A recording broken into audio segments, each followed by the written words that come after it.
አንድ ሰው ልብ ውስጥ አሁንም እንዳለሽ ለማወቅ አንዳንድ ግልጽ የሆኑ ምልክቶች አሉ። ወንዶች ስሜታቸውን ሁልጊዜ በቃላት አይገልጹም፣ በተግባራቸው ግን ብዙ ነገሮችን ያሳያሉ። በዝርዝር የማይታዩ ነገር ግን አንድ ወንድ በትዝታ እየተሰቃየ መሆኑን የሚያሳዩ ረቂቅ ምልክቶች አሉ። ሊረሳሽ እንዳልቻለና አሁንም በልብ ውስጥ እንዳለሽ የሚጠቁሙ ዋና ዋና ምልክቶችን በዛሬው ቪዲዮ እንመለከታለን።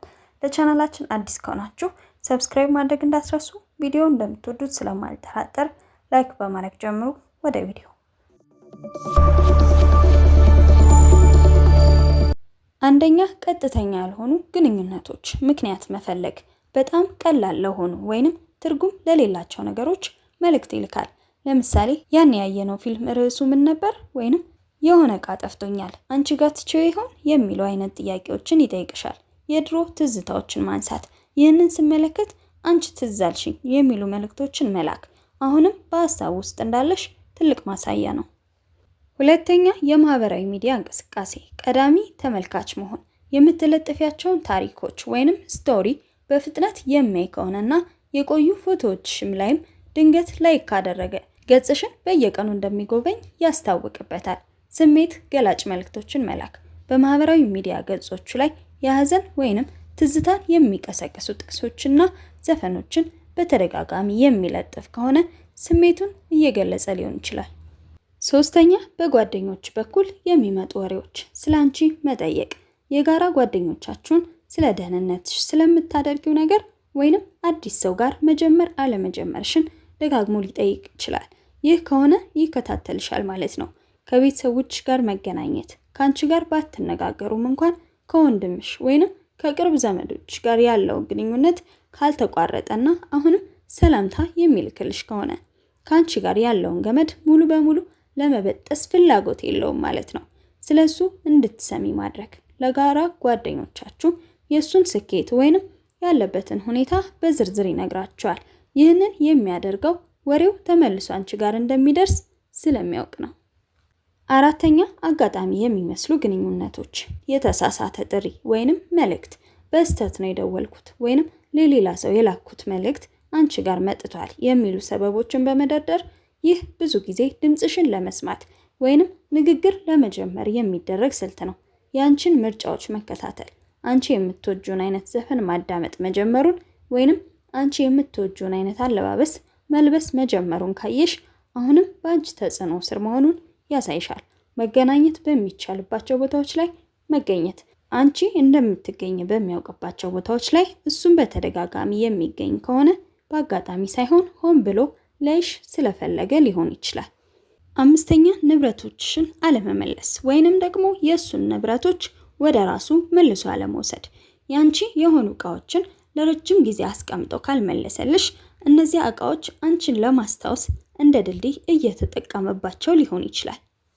ስድስተኛ፣ የባህሪ ለውጦች ቅናት ማሳየት። ሌላ ሰው ጋር ስትሆኚ ወይንም ስለ ሌላ ወንድ ስታወሪ ሲሰማ በግልጽ የመረበሽ ወይንም የመናደድ ስሜት ካሳየ አሁንም የባለቤትነት ስሜት እንዳለው ያሳይሻል። ራስን ለማሻሻል መሞከር። አንቺ እንድታዩ በሚፈልገው መልኩን፣ ስራውን ወይንም የሰውነት ቅርጹን ለመቀየር ከፍተኛ ጥረት የሚያደርግና ይህንንም እንድታውቂለት የሚፈልግ ከሆነ የተሻለ ሰው ሆኛለሁ ብሎ ሊያሳይሽ እየሞከረ ነው። ሰባተኛ፣ የአልኮል ወይንም የድካም ሰዓት ጥሪዎች። እኩለ ሌሊት ላይ መደወል። ሰዎች ሰክረው ወይንም በጣም ደክመው አእምሯቸው ዘና ሲል መጀመሪያ ትዝ የሚላቸው በጣም የሚወዱት ሰው ነው። በዛ ሰዓት የሚደውል ወይንም ናፍቀሽኛል የሚል መልእክት የሚልክ ከሆነ አሁንም ከጭንቅላቱ አልወጣሽ ማለት ነው። ስምንተኛ፣ ያላችሁን ግንኙነት ጓደኝነት ወደ ማድረግ ወይንም ወደ መቀየር መገፋፋት። አጠገብሽ አለመራቅ። ቢያንስ ጓደኛ እንሁን በማለት ግንኙነታችሁ ሙሉ በሙሉ እንዳይቋረጥ የሚፈልግ ከሆነ የመለያየቱን እውነታ መቀበል አቅቶት በአቅራቢያሽ ለመሆን ሰበብ እየፈለገ ነው። ዘጠነኛ፣ የፎቶዎችና የትዝታዎች አያያዝ። ፎቶዎችን አለማጥፋት።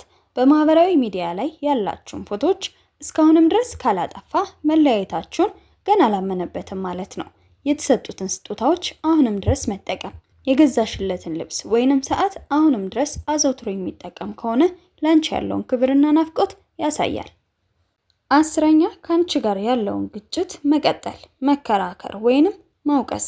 የሚገርመው ነገር አንድ ሰው አሁንም ካንቺ ጋር የሚጨቃጨቅ ከሆነ ወይንም ላለፈው ነገር ሊወቅስሽ ደጋግሞ የሚመጣ ከሆነ አሁንም ስሜት አለው ማለት ነው። ሰውየው ስሜቱ ሲጠፋ ክርክርም ያቆማል፣ ግድ የለሽም ይሆናል።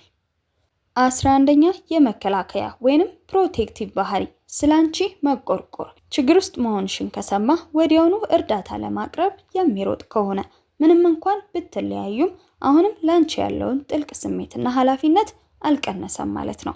አዲስ ግንኙነትሽን መጠራጠር፣ ሌላ ሰው ጋር መጀመርሽን ከሰማ ያንን ሰው ላንቺ አይሆንም ብሎ ለመተቸት ምክንያቶችን መደርደር። ይህ አሁንም አንቺን የማጣት ፍርሃት እንዳለበት ያሳይሻል።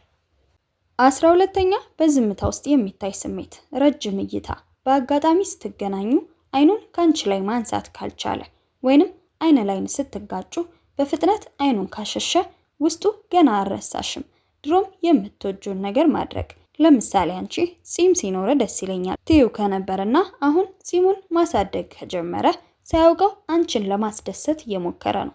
የረሳሽና ያልረሳሽን ወንድ ልዩነቶች ከባህሪ አንጻር መመልከት እንችላለን።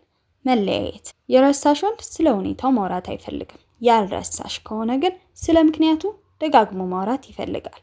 አንቺን ብሎክ አያደርግም ወይንም በየቀኑ ያይሻል። የረሳሽ ከሆነ ግን ግድ የለውም ወይንም አንፎሎ ያረግሻል። ሊረሳሽ ያልቻለ ወንድ በቶሎ ሌላ ፍቅር ግንኙነት ውስጥ አይገባም። ከገባም አንቺን ለማስቀናት ነው የሚሆነው። የረሳሽ ወንድ ግን ለራሱ ደስታ ሲል አዲስ ግንኙነት ወዲያውኑ ይጀምራል። እነዚህ ምልክቶች ሊረሳሽ እንዳልቻለ የሚያሳዩ ቢሆኑም የግድ ተመልሰን እንሁን ማለት ግን ላይሆኑ ይችላሉ። አንዳንድ ጊዜ ሰዎች ትዝታን መልቀቅ ስለሚከብዳቸው ብቻ እነዚህን ነገሮች ያደርጋሉ። ወንዶች አብዛኛውን ጊዜ ዝምታ ቢመርጡም ድንገተኛ በሆነ ሰዓት ስሜታዊ ፍላጎታቸው ገንፍሎ ይወጣል። እነዚህን ምልክቶች የሚያሳይ ከሆነ ልብ ውስጥ ያለሽ ቦታ ገና አልተተካም ማለት ነው። የዛሬው ቪዲዮ ይህንን ይመስል ነበር። በቪዲዮ ላይ ያላችሁን አስተያየት ኮሜንት ሴክሽን ላይ አስቀምጡልኝ። ቀጣይ በሌላ ቪዲዮ እስክንገናኝ ሰላም ሁኑ።